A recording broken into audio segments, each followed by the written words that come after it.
So I got home from Key Largo about 10 minutes before Andy came into the house. I just come in and I had delivered all the gear and collected all the cash.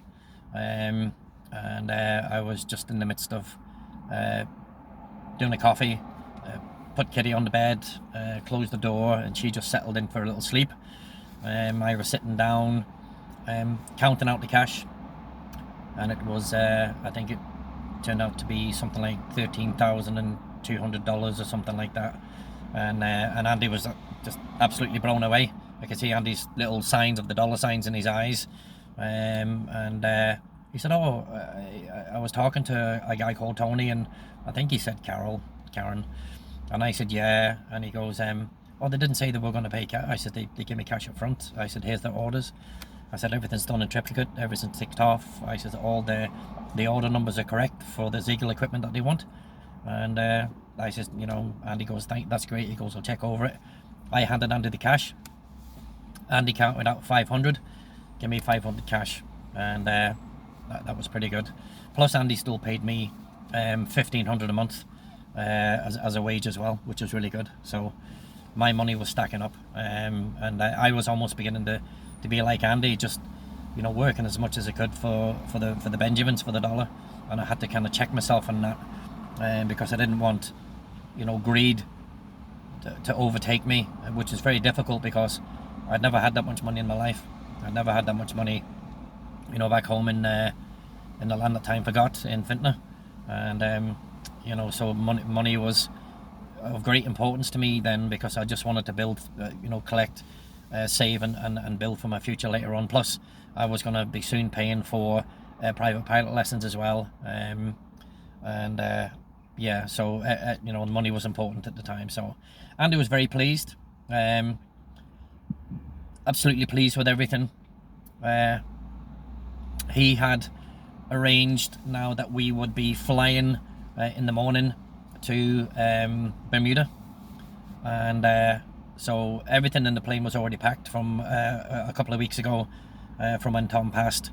And Andy had just been down at the hangar, paying bills, spending a bit of time with Jeff, going over the airplane, just making sure. He'd taken it up a couple of times just to give the engines a good run, and just did a couple of laps around Miami, and brought it down safely again. Andy was a phenomenal pilot. I think back then Andy had about 12,000 flying hours. Andy had gotten his pilot license in his 20s, from what he was telling me. He was one of the youngest pilots to get, I think, on the island of St. Thomas, where he lived with his then wife, who was estranged. Felicia, I think her name was. I think she was Italian. I'd never met her. They had been estranged. They weren't divorced, but they were estranged. They split up, and I think, as far as I knew, I think she might have had a couple of sons. So I don't know the full story behind that. But Andy was rated on single and multi-engine aircrafts, and he was a brilliant pilot. He's very cautious, Obviously, he was also in the RAF, in their version of the Air Force, and was rated on multiple other aircraft as well. But he preferred his little Piper Aztec. The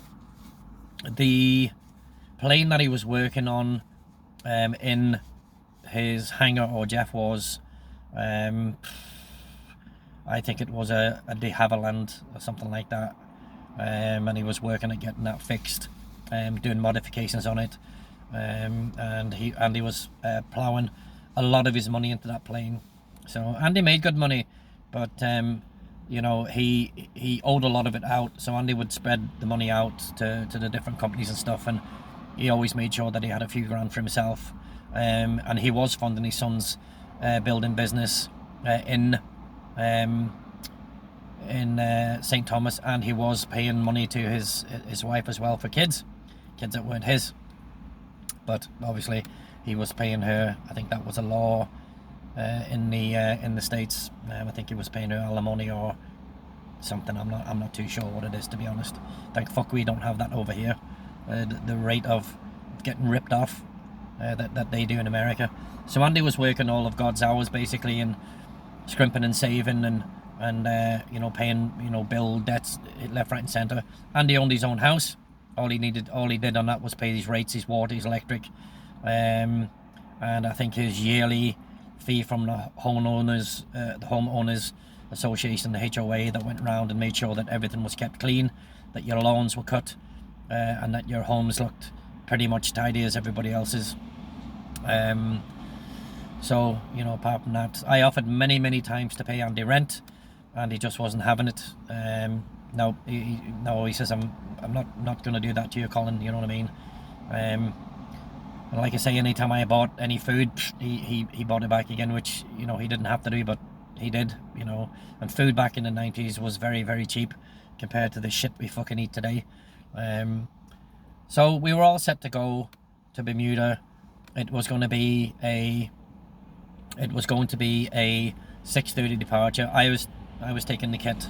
I was taking Kitty with me, not leaving her in the house on her own. There was nobody to look after her. Tom had a little cat case upstairs, but she was no trouble. Kitty would just fall asleep on my lap anyway with a little cushion. But Andy just insisted that you know, for the trip, she goes in the little cat litter, which was no problem at all. She'd fall asleep in that. She found the plane a bit strange, but she soon got used to it. So yeah, we're all set to go. Andy went upstairs. We had a bit of a chat, obviously, you know what I mean. He was eating a bit more, which was good. He had a bit of colour back in his skin. You know, he was still upset at, like, a lot of stuff, and definitely upset at, you know, Tom's passing. And before he went upstairs, he said to me, Colin, he said, can I ask a favour of you? And I says, mate, yeah, of course, you know, what do you need? And I had a bit of a feeling. And he says to me, would you help me sort, you know, Tom's clothes? He says, and he says, I'm going to give them to the Purple Heart charity. And I didn't know what that was. And the Purple Heart charity was a military charity that collected clothes and bits and pieces. And he goes, I think that's what Tom would want. You know, there was no specific, you know, Tom didn't write a will because obviously he didn't think he was going to die. And he didn't really have anything anyway, to be honest. He had a small pension, and you know, he didn't have any family. He didn't have a wife or children. So, you know, and obviously Andy couldn't collect his pension, so I think the government keeps it, as far as I know. They just absorb it back into their coffers and stuff like that. So I said, Andy, of course, mate, no problem at all, you know what I mean? So he wasn't going to sell any of the furniture, you know, he wasn't going to give any of that away, but it was the clothes. And Tom had a couple of possessions. He had a couple of gold rings, he had a gold chain, a gold cross, and a few other bits and pieces, but it was mostly his clothes. And Andy said to me, you know, Colin, would you like the cross? And I was like, no, it's fucking hell, Andy. No, he says, no, would you like the cross? He goes, he said, I think Tom would like that. And I said, Jesus, I didn't fucking know Tom, you know what I mean? He goes, no, but he says, but he liked you.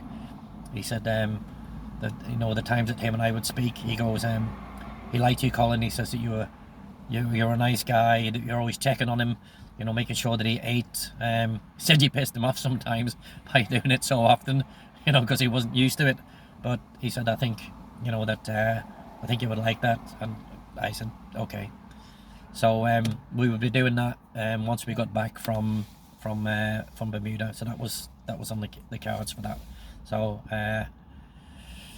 so Andy needed a bit of help doing that. I don't think that he really basically, you know, had the strength to kind of do that on his own. And he was, you know, looking for me to do most of the work basically. Andy would just, he would just point things out, and I would take care of it. So, but that was going to be on the agenda for when we got back. So that was it. So Andy shook hands. He put his hand on my shoulder, and you know, he said, Colin, he goes, I really don't say this enough. He says, but I'm glad you're here. He said, you know, thank you. He says, you're a good man. He says, you're a good man. Thank you. I was like, Andy, no problem, mate. You know, if you need anything whatsoever, you know, just let me know. And that was it then. He disappeared upstairs. I sat down, was drinking a cup of coffee, and was hungry, so I went, lifted a couple of bananas, and an apple, because that was usually a snack that I had before I ate any heavy meals. And as I was eating, I think, one of the bananas, the phone rang. And it was Gary Cooper. And I was like, hello? And he's like, all right, Cole. And I was like, who is this? And he goes, it's Gaz. And I was like, fucking hell, Gaz. You know, quite a surprise, you know. And he rang up, and he just started chit-chatting. And he goes, well, Cole, how's it in the States? You know, how's it going? How's it with Andy? All this type of stuff. What are you up to? Dave was telling me you're learning to fly. And I was like, yeah, you know, chatting away. And then I mentioned about Andy's friend Tom, you know, dying upstairs, and, you know, we found him and stuff. And Harry was, you know, Gary was absolutely, you know, gutted to hear that. And he'd never met Tom, but he knew Andy. He knew Andy very, very well. I think he knew Andy from when he first started coming down to the island selling scuba gear. And Gary was gutted, you know, to hear that. So when he says, you know, pass my regards, he goes, and, you know, best wishes on to Andy, you know what I mean? And I just says, Gaz, I says, look, mate, I'm not going to do that. I says, at the minute, because he's just absolutely fucking threaders, mate. You know, he's absolutely devastated.